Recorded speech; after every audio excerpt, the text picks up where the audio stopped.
library. Sa library? Maraming aklat doon. Hindi ba, Jollibee? Tara na! Punta na tayo sa library. Kaya Jollibee.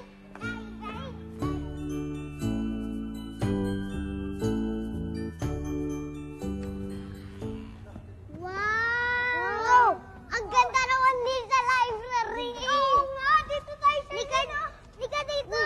Ang ganda dito. Wow! Ang ganda. Tayo.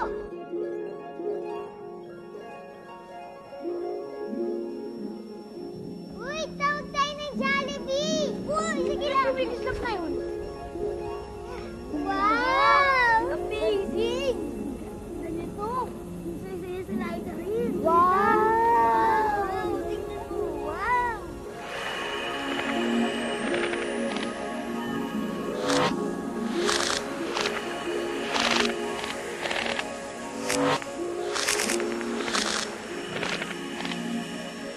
Pwede magtanong? Nagtatanong ka na nga eh. Nasaan na ba tayo? Sa kakaibang mundo raw tayo. Kakaibang mundo? Ano kakaibang mundo? Nasa kakaibang mundo kayo ng mga hugis at mga kulay! Huwag kayong matakot. Mga kaibigan kami. Oo nga, ikinagagalak namin kayong maging panauhin dito sa aming mundo. Ang mundo ng mga hugis at mga kulay!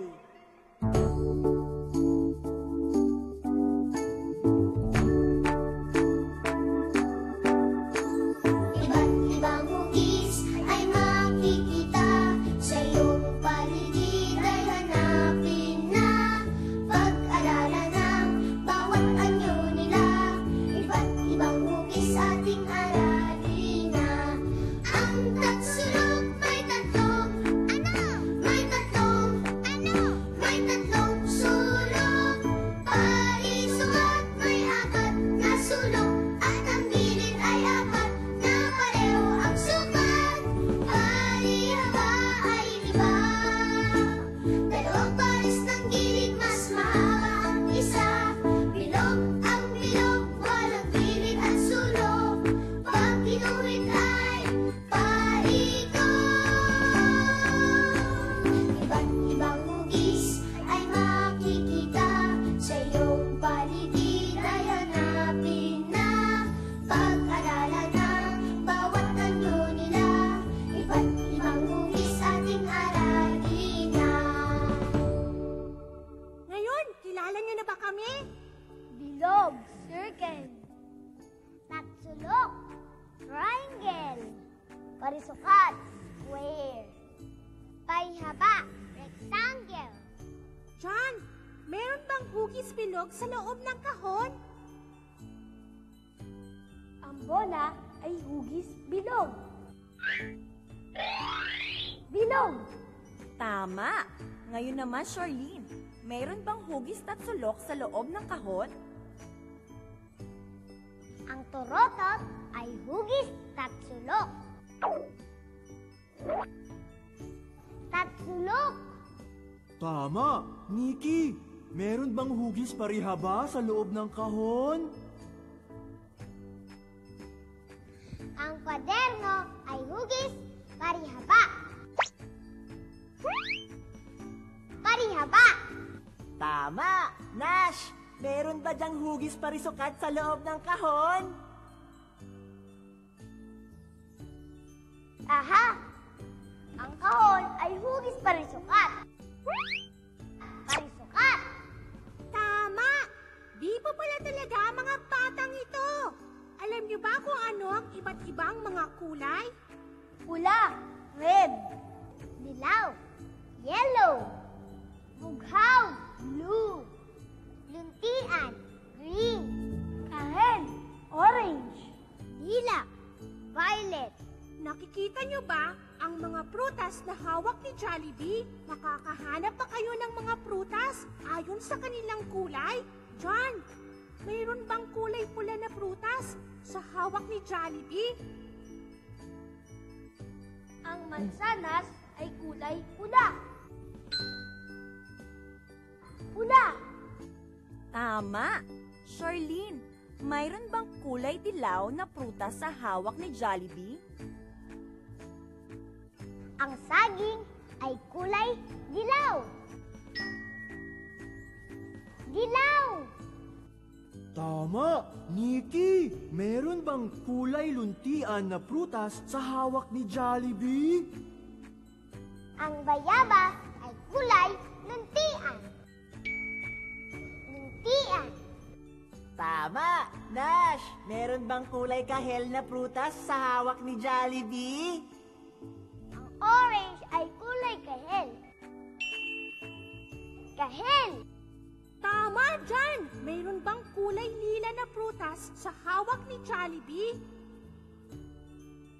Ang ubas ay kulay lila. Lila. Tama, Charlene. Mayroon bang kulay bughaw na prutas sa hawak ni Jollibee? Teka, wala namang kulay bugaw na prutas sa hawak ni Jollibee ah. Aha! Ang lalagyan ng prutas ni Jollibee ay kulay bughaw. Bughaw! Tama! Magaling! Ang saya-saya naman dito sa mundo ng mga hugis at kulay. Aawit muli tayo ng isang makulay na awitin!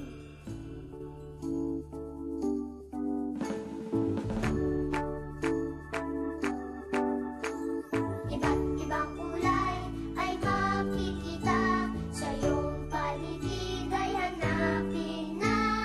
Pag-aralan ng bawat kulay nila, iba't ibang kulay ating aralin na.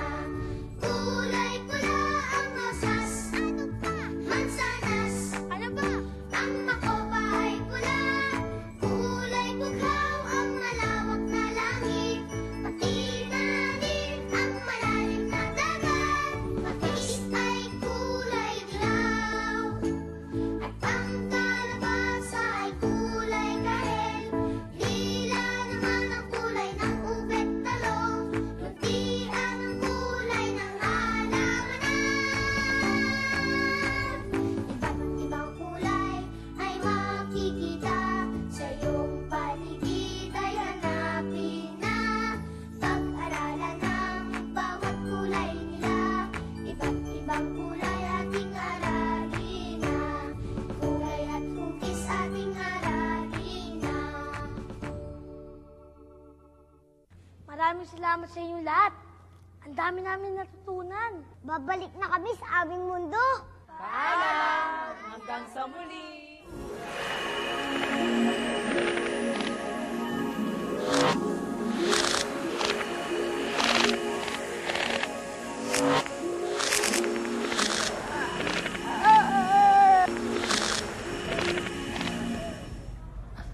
Ang dami namin natutunan sa mundo ng mga hugis at kulay. Oo nga, sana kayo rin mga bata. Masdan yung mga hugis at kulay sa inyong paligid. At pag-aralan. Oh, natatandaan niyo ba mga bata? Kapag sama-sama